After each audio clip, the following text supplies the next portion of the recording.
Hey everybody, welcome to another episode of the Coffee Break Podcast. You're joined by your host Jama and Slim. What are you doing, bro? In today's episode, You know what's funnier to me? tell me. It's your hand up here. I'm So you're calling for the ball. I'm trying to make it interesting. Welcome, guys. I'm trying to make it interesting. Welcome to another episode. What is gonna be on there? What are you gesturing to? Bro, I'm just trying to let people know that this is gonna be a good episode. It is going to be a good episode. gonna We're be a good here. episode. We're back. We're healthy. It's 2023. Bro, Mukhtar, how you feeling? I'm feeling good. You good, man? You feeling good? God, this guy with the what's called the Bill Cosby sweater and then the hand. Yeah, listen, Come on, man. let's Come not on, hate, man. let's First not off, that's hate. a tough sweater. You Yeah, can't be that's making those a comments like that, That's a man. handsome sweater. That's a crazy sweater, bro. That's a Bro, very handsome sweater. bro. Straight out of Cancun, bro. I see that. Yo, and today we're just gonna be talking about clout chasing. Hell yeah. Hell yeah. And the toxicity that brings to this world, especially the Western side of the world. I don't think Yo. anybody in Africa cares about clout Nah, chasing. man. You know. Okay, let me kind of introduce this to us a little bit. And the reason why I wanted to talk about this is because Yeah, obviously we're all on social media, we're all online, and we're all kind of seeing each other's lives from the outside looking in. Mm-hmm. But I realized that there's a new form of currency that we've all come accustomed to, which is clout, right? Yeah. The more clout you have equates to a better feeling about yourself or a better understanding of who your identity is in the outside world and things of that sort. But is it real, fam? Is it real? Because to be honest with you, bro, like I see some people who don't clout chase, and majority of the people who I've met in life who see clout or anything like popularity or status or anything like that, who don't care about that, they're to me living the better lives. 100%. You know, and they're just not in the limelight. They're just having a good time, happy people. They don't really care about the popular opinions outside that people are trying to, adhere to. Yeah. And they're living the better life. So why are we chasing popularity and status? I mean, I know for me, I have a business, so I need to compensate myself. I think right? it's different when it's in regards to something that you're working with and Yeah. it's your business that you're trying to promote. Mm-hmm. But I think the problem in today's world is people are looking for validation Yeah. through ways in which only social media can bring, or ways in which their peers could bring. Mm-hmm. You know, and this validation can only come from you, quote unquote, clout chasing. But let me ask you this though. Doesn't it, because when I say clout chasing, there's obviously a spectrum that we should follow, Yeah, right? of course. And there's the most extreme side of it, and then there's the lighter side of it, How right? would you define it? Okay, so there are people who will do. Okay, let me give you an example. Do you remember Bunk IG? Nah. You remember Bunk? Yeah, I do. Bunk was this guy on IG, fam. It was around like 2018, where he would go on Instagram, right?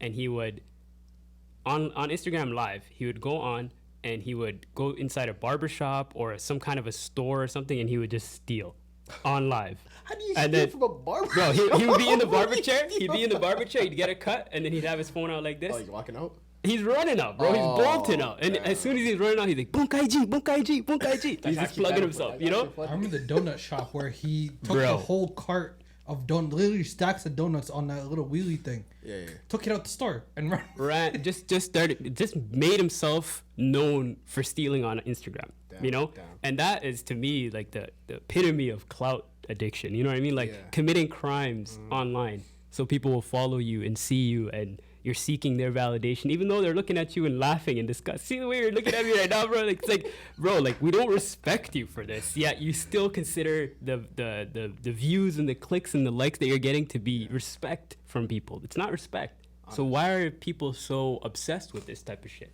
I think just people, especially, I think this is more of a younger thing. Don't get me wrong. There's those group of people who are still don't phase out of it. But let me give you a personal experience. I remember being like 13 or 14, starting Instagram, and having one of my 13? friends. Yeah, we were 13, 14, right? How old are we? 13? I swear we were 13, 14. 2013? Oh, we were like in grade 10 or grade 9, no? Yeah. Damn, bro. That's when IG. We've been on got IG for a popular. minute, yo. Yeah. Holy shit.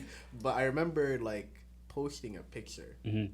and like I remember I only got 45 likes. Yeah.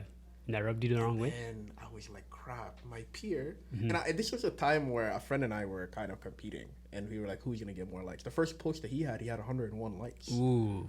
you know. And then I got 45, and then I went to school the next day. They started calling me 45. Like, why is that relevant? 45 to 101.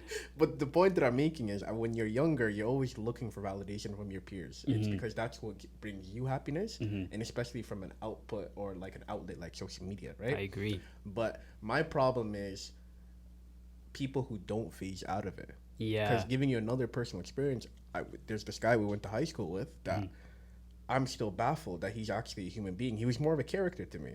And the way that he kind of carried himself was, when he came to school, he was this low-key person who was still a narcissistic person, but he was this low-key person that didn't talk much. But when he went on social media, he became this thirst trap of a person in which he loved the idea of people kind of liking obsessing his pictures. over him, yeah. He used to show us all his DMs, like, look at all the girls that are kind of talking to me, look at all the girls that want me. And then he comes to school and he realizes that he's not that person online. But online, he created this persona that kind of goes against who he actually is as a person, and nobody could actually validate, like, nobody can actually verify that he's actually that person, you know? So, I don't know. Do you remember this thing? I do. Like, I have no idea who that is. I'll tell you off camera, but like I think that was my first time that I witnessed a narcissistic person, because this guy was so in love with himself that I found out years later that the stories that he told me weren't even real. Cap.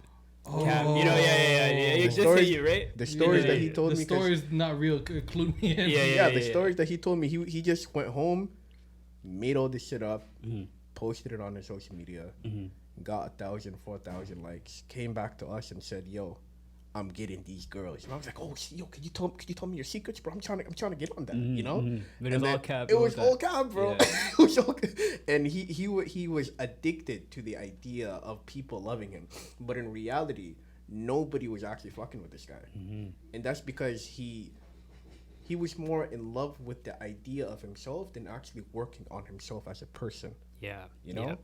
And you know, I want to kind of play devil's advocate for a second here. I'm not disagreeing with what you're saying. I'm 100% on your side. I remember that nigga. I remember what he was like, bro. Like, everything you're saying is so relevant to the conversation we're having. I want to play devil's advocate for a second, though, just for a second. And I want to say this. You know, like, I can kind of understand to a degree what that validation, like, seeking that validation, like, to me, it's natural, you know, like people want to be loved, right? Naturally, right? It's just that we have this new form of media where you can be a completely different form of yourself and open more doors and get into different groups and be in different environments. And I feel like a lot of the people that are trying to do their best to increase their social status are trying to get into better lives for themselves. You know, they're just doing it to try and better themselves. You know, in the case of that guy, right?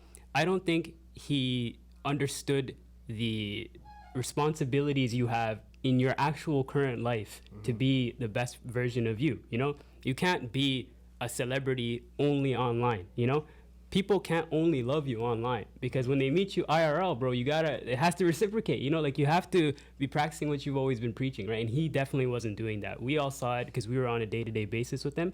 And when we saw his online presence, we all knew that shit wasn't real, right?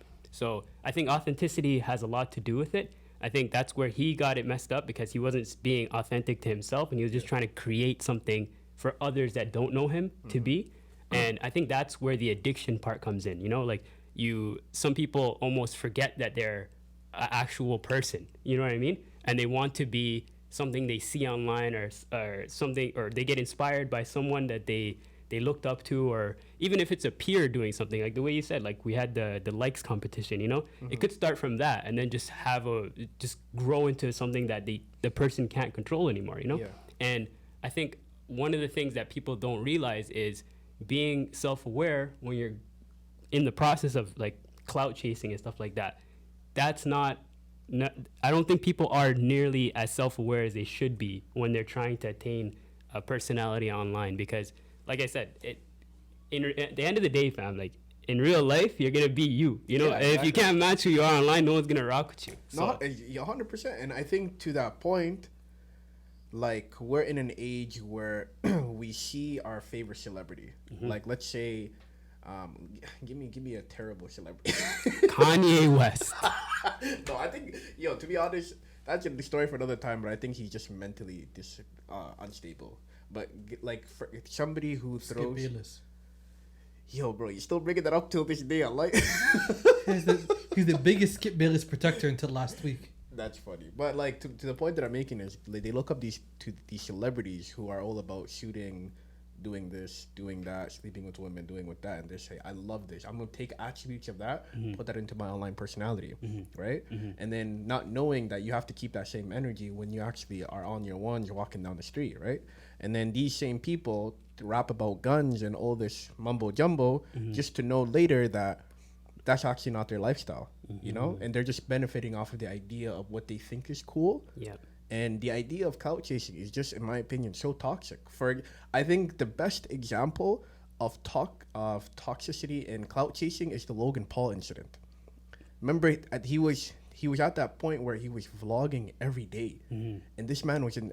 We all know the Japan incident. Yeah, the where suicide he was forest. in Japan, and this guy was on such a high that he thought to his fans that if I showcase this individual that did what he did in Give this us forest, some context of what happened. yeah, of course. So Yeah. a while ago, I think it was like 2015 or something, where Logan Paul was kind of at the highest of Vine. No, it was YouTube. He was vlogging already. No, I'm talking about he got his celebrity popularity from yeah. Vine, and then he transferred over to YouTube. But he was making vlogs every day, right? He was one of those people like David Dobrik that was pushing out content on a consistent basis, and his whole idea was, I need to push entertaining things. I need to push it to make it as entertaining as possible to keep the audience, and if I keep the audience, I can keep this image of who I think I am. So one of these times where he had a planned vacation to Japan with his friends, right? And they found out about this forest that is famous for suicide in Japan, and one of the highest rates of suicide is actually in Japan, right? So he was walking down this forest, and he's seen an individual who was quote unquote hanging, and he decided at that moment that this is what I need to showcase in my vlog. This is content. In order to kind of push more views, and it will bring more audience to me. That is the most toxic form of clout chasing, because prior to everything that happened before, in his head, he was convinced that this is my way out. Like this will bring me so much followers and audience that I'm gonna be the next PewDiePie. Yeah. You know what I mean? Yeah. We as a generation are looking for validation from a group of people that we don't even know. You know, and to take that a step further, I think it's kind of getting a little scary, the world we live in, because of this clout addiction thing, right? Because like, think about like when a tragedy happens nowadays, what's the first thing people do on the street? Post it online. They take out their phones and they start recording. Somebody's dying. Somebody just got hurt. Somebody needs emergency attention right now. What's the first thing you always see people doing is busting out their phone. It's like an evolved version of the bystander effect. Like they're not going to do anything themselves, but what I can do is post it online to my followers to get views and be... That just makes and you know what's crazy too, because like I've personally been in situations where I've seen emergencies happen. I've seen people that need help, or I've seen conflict going on. And it doesn't even register in my brain to bust out my phone in those moments. Ever. Not one time did I get the thought, well, let me record this. Let me see what it's going to look like later. Or let me show this to other people. It doesn't even, like, that thought doesn't even come to my brain, and that just blows my mind how some people, especially in tragic situations, people are dying. People are literally bleeding out, dying. And you're going to bust out your phone for clout, for pictures, and, you know, I don't see the point of that, to be honest with you. It's a little scary to live in this world, you know? And I think it all goes back to authenticity, right? And if you are the type of person that wants to help and be somebody who's going to help somebody in a time of need like that, you will get up and do something about it. You're not going to bust out your phone, right? So I just think that it's also getting a little scary, because people they're losing kind of the line between reality and online persona, you know? So like that line is being bled in between for so much people in their lives, and I think that's the scariest part about the cloud addiction era that we're in right now. You know what I mean? Yeah, and the thing that sucks, man, I only see it getting worse. Yeah, it's not getting, I mean, the conversation we're having now is very helpful because there's some people who probably don't even know that they're like, yo, No, bro. fam, it's called, you know, a lot of people consider being in the social media space or just like being on your phone constant as like kind of being like in the matrix. You know what I mean? I see that term being thrown around a lot. Like, I need to get out of the matrix, you know, and shit like that. But I also think that it's very needed to be on social media and to have a presence because especially if you have a skill, if you have any kind of skill set, right? It could be beneficial to somebody else who needs that skill set, you know? So I think that advertising yourself, the benefits of yourself is helpful for other people who need that, but there's some shit that people just don't need to know about you, man. At all, you know? I've been saying that. Real talk, man. And if people just kept a lot of stuff to themselves. Yeah, man. Racists, whoever wants to, like, whatever bad thing about them too, just keep that shit to yourself. Yeah, man. It's everybody would be. We could live in a utopia. Yeah. If everybody just keeps shit to themselves. And look at. I want to use Drake as an example here. You know, Drake is somebody who has always been in the limelight, always been in the public eye. But for me, as somebody who's been following that guy's career for as long as I have, I've noticed a shift in Drake where he seems to me that he stopped caring about what people think and is kind of trying to create his own image as time goes on. But I personally think he doesn't realize that you're never going to create your own story. It's always going to be how people react to you or how people consume you or how people are. It's just their take on you. It's never going to be what you tell them you are. You know what I mean? I don't think he understands that anymore because of the heights that he's seen. And the reason why I'm saying that is because like throughout the last like maybe 10 years or so, we haven't had a break from the guy, you know? We haven't had any time period where Drake just said, I'm going to go and live real life. I don't need this. Let me stop showing you guys every part of my life. And I think that that's an addiction, you know? And no offense to the guy. I don't know the guy at all. Obviously, I don't know any one of his teammates or team members or anything like that. But I think somebody needs to come and check him on some, yo, you're a dad. You have a kid. Like, you're 36 years old. Like, let's start thinking about let's start thinking about the later years of your life. You know, like you're not gonna be young and healthy forever. You know what I mean? Like you gotta start thinking about the later post years of Drake, you know, and you've amassed all of this. Let's do something with it, you know? You know, to play devil's advocate, I think Drake actually is the perfect example of somebody who uses social media well. I don't think and I disagree with you, but I want to hear what you have to say. Like he knows. So first of all, I think there's two Drakes, and that's how I think everybody should be. I think there should be your online personality that you're pushing, that you're trying to kind of get like a following, which that's what that's what we see. And there's the personal Drake that only a couple of his close friends. So you're saying Champagne Poppy, Drake, and Aubrey. Yeah, I think they're all different. And to that point, I think Drake is a master of social media. Like he knows exactly what to say in order to go trending. And do you remember there was a time where I think when we were like 6 or 7 years ago, when somebody mentioned Drake, it used to be, yo, you're listening to that crybaby music or like that lover boy music. Yeah. And now he was able to tactfully change his image to kind of make it more, I am that guy. But I also think he lost authenticity doing that. Because he wasn't that guy, man. He's not the big bad wolf Drake he wants you to think he is. He was the soft emotional guy. And now a lot of people loved him for that, including myself. I was like, yo, that was fair. But so the point that I'm saying is that's the image, like that's his business. I feel like Drake is a genius at knowing what to push on his social media and what to show people who are close to him. And I think that's a very healthy balance to have. You know? So, the reason why I disagreed originally is because I don't think I think it started off that way. I think and that's why I was such a huge fan of Drake at the start of his career, is because there was that layer of authenticity that I was talking about, right? He was very good at trying to find your love alive. Fam, that find your love, fam, over, you know, miss me, yo.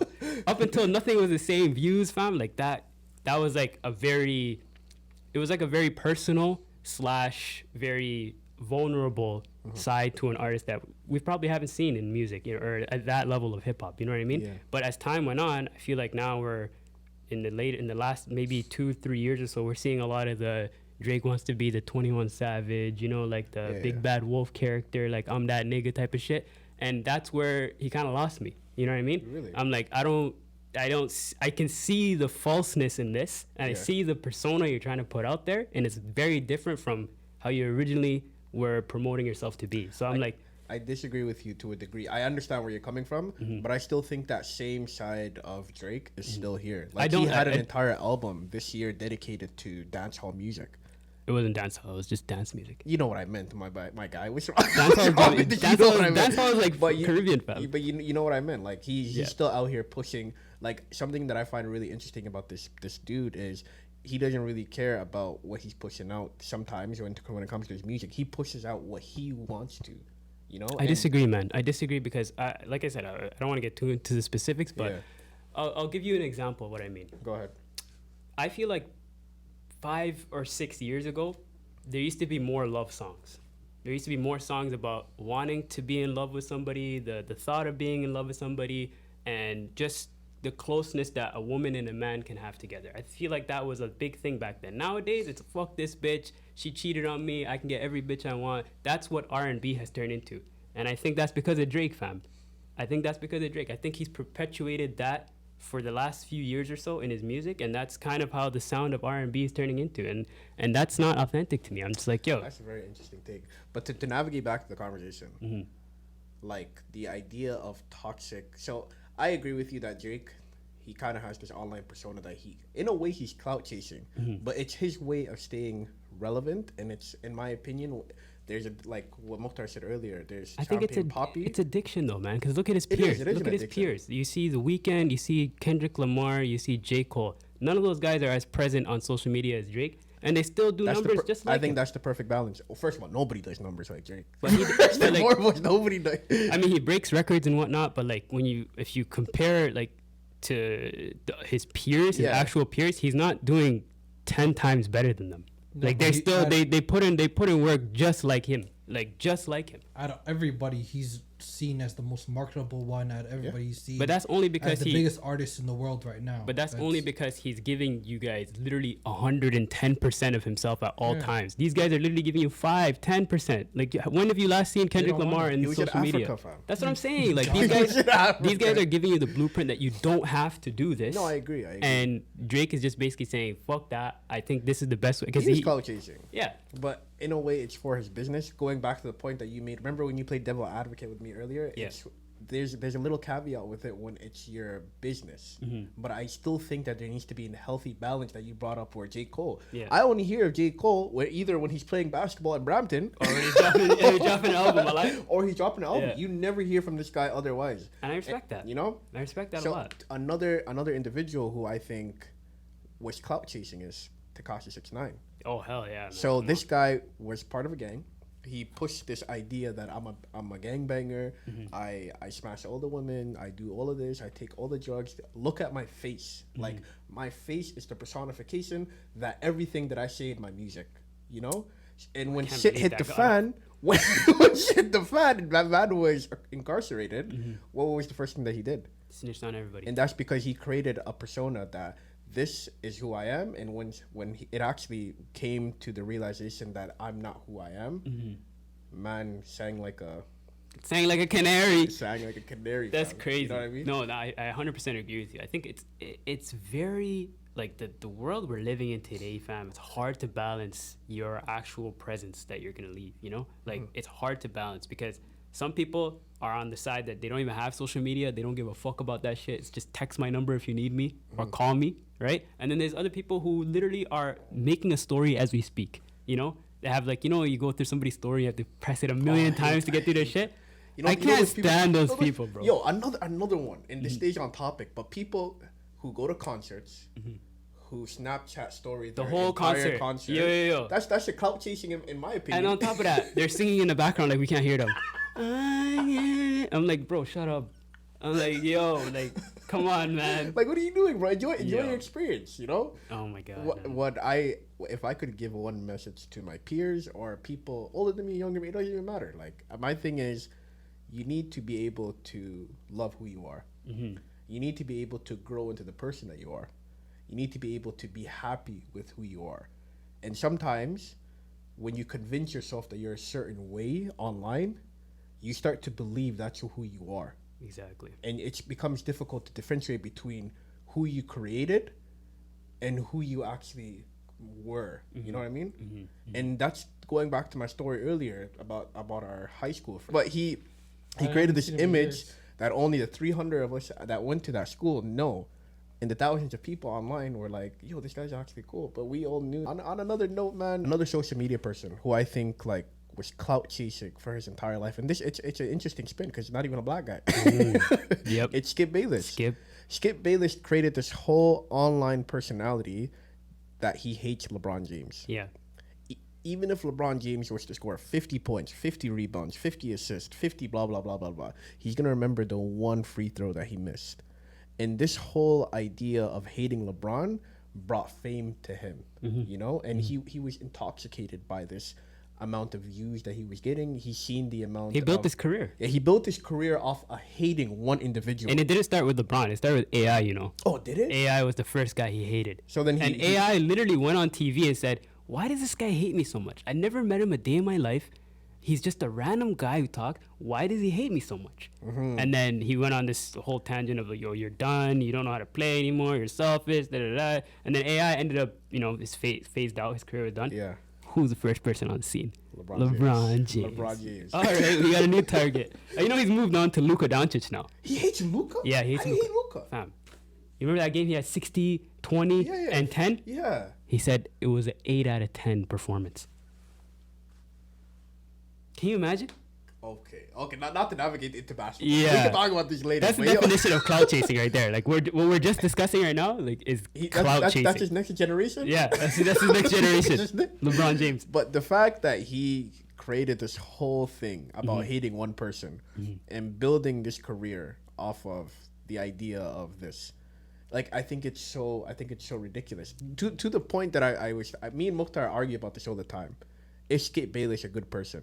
You know? And recently I kind of came to the decision that he isn't because of what he's been doing recently to his co-host. Shannon Sharp. I think that's disrespectful. You should be cordial with the people on your show, right? Definitely. But when it comes to talking about players, I think you're able to critique their play. And that's why I never took anything that he said offensively towards any of them, right? Yeah. But what he's been doing to LeBron James has been absolutely ridiculous. And I think it's something that he should be checked on. I think he's crossed the line a few times too when he's discussed LeBron James. Like there was a time where remember when Space Jam 2 came out? That was a terrible movie. The garbage movie, right? That was a terrible movie. They had a segment because it was in the off season when the movie came out and there was no basketball to talk about.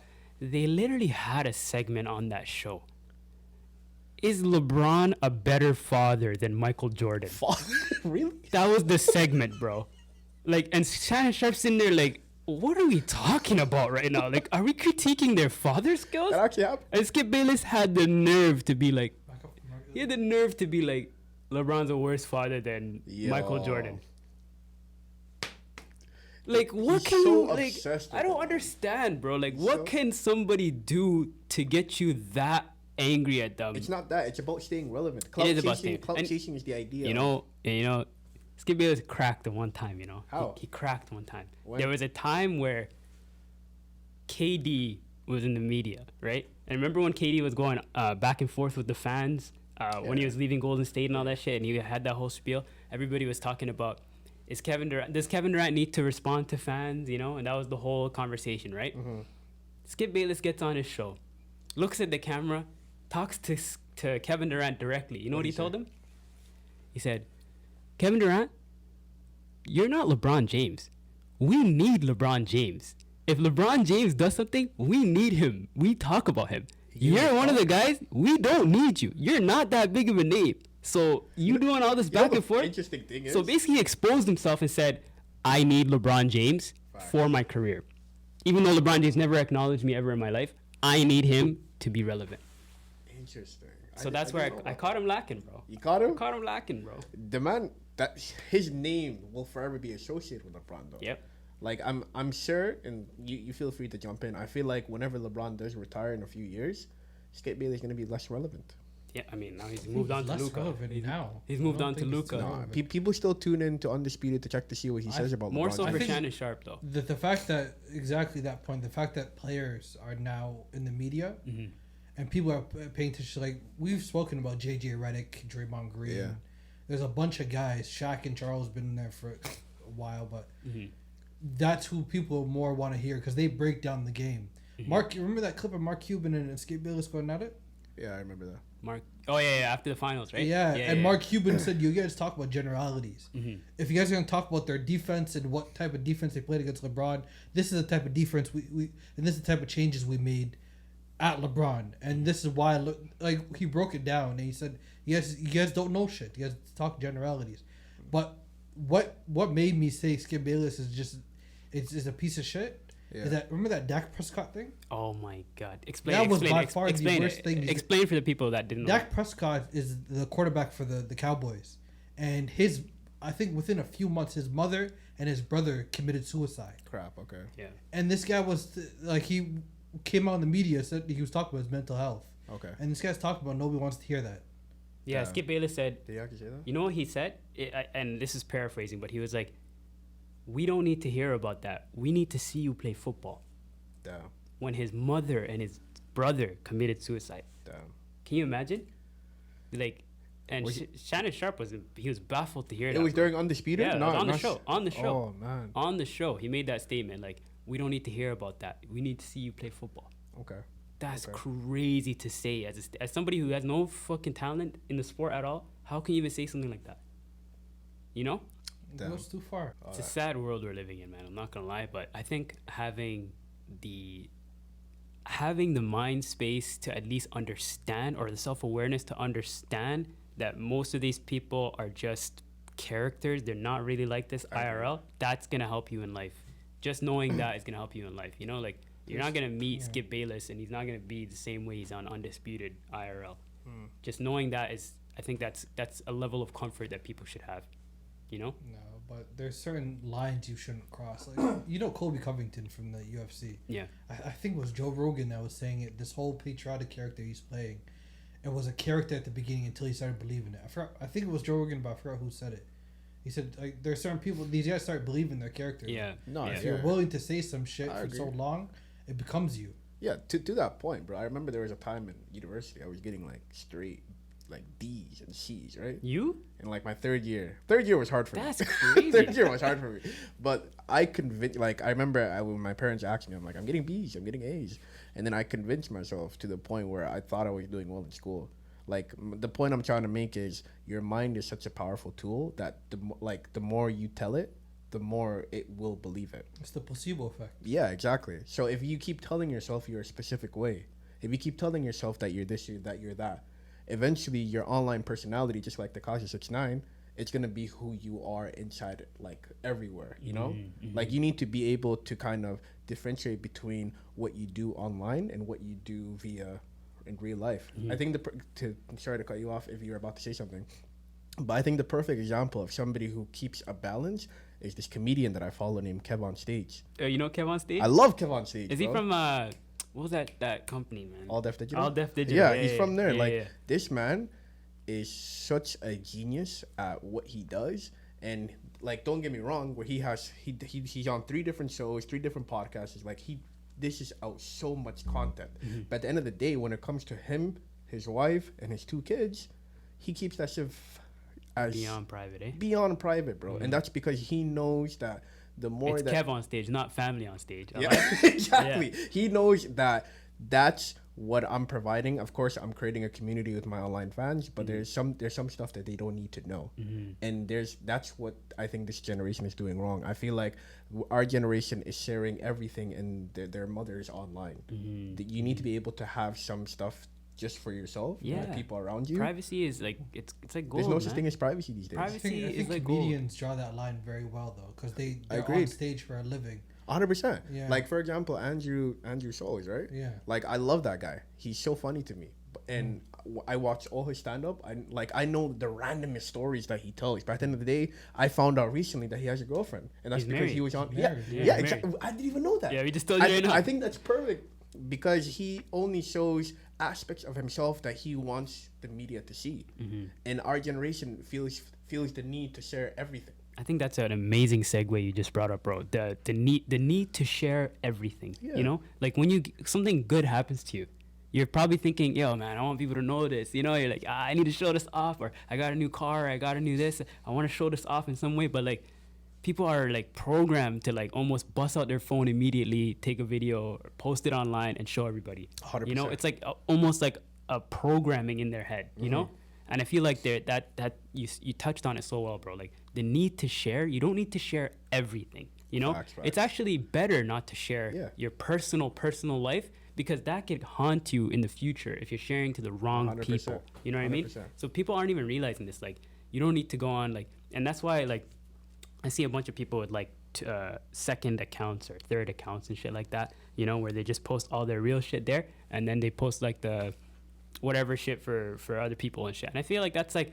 that's kind of making a balance in a way too. You know, so like there's ways to do it, but oversharing is like the biggest curse that people have right now, man. And not to get too religious, but I also believe in evil eye.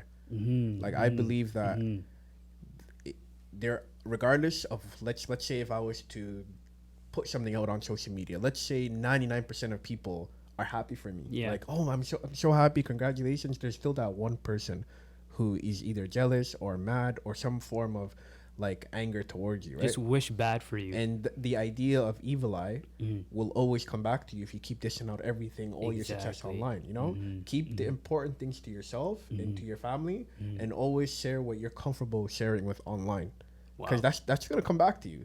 Like, short story, but when I was 11 years old, bro, I used to have a wild Facebook account. Oh, I remember your Facebook. I remember your Facebook. I remember that pre-puberty. Yeah. I used to say the wildest stuff. Just no fucks given. I like. No shit's given. I remember I was talking to this girl, and I don't know. She checked my LinkedIn. She checked my Facebook, my Twitter. I'm like, why? Yeah, LinkedIn at 11 years old. Pardon? No, he's talking about right now, right? No, I'm talking about right now. Oh, okay. I was should have clarified. Yeah. I was talking to a girl right now, and I think girls do this thing where they research the guy to make sure he's not a sicko.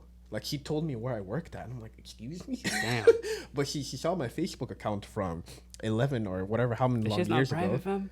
Fam, nah. Idiot. I should make it private, Make right? it But she was private. like, why would you say this comment? Wow. She found a old comment Old from comment. back when you were like 10? Back in the day. And I'm like, all right, I got to delete this. I used to be a savage. Wow. Well, checking LinkedIn's the thing, though. Yeah, I know. LinkedIn is just like, that's like your resume, you know? Yeah. People, they're going to check. But regardless, I think it was wild, you know? Crazy. So The Facebook's wild. Yeah. to the point that I make, fam.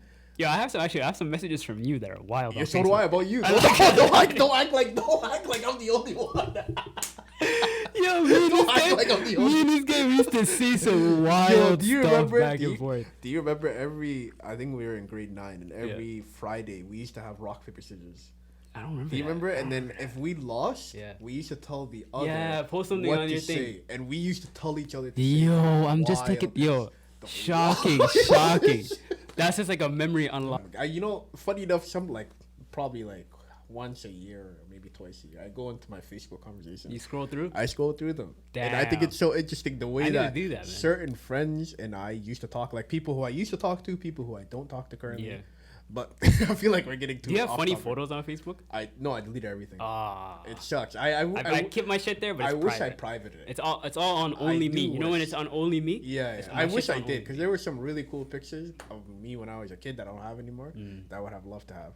But to navigate back, you always need to be prepared to face the consequences of what you put out. Yeah. And our generation right now, they're so comfortable with sharing everything.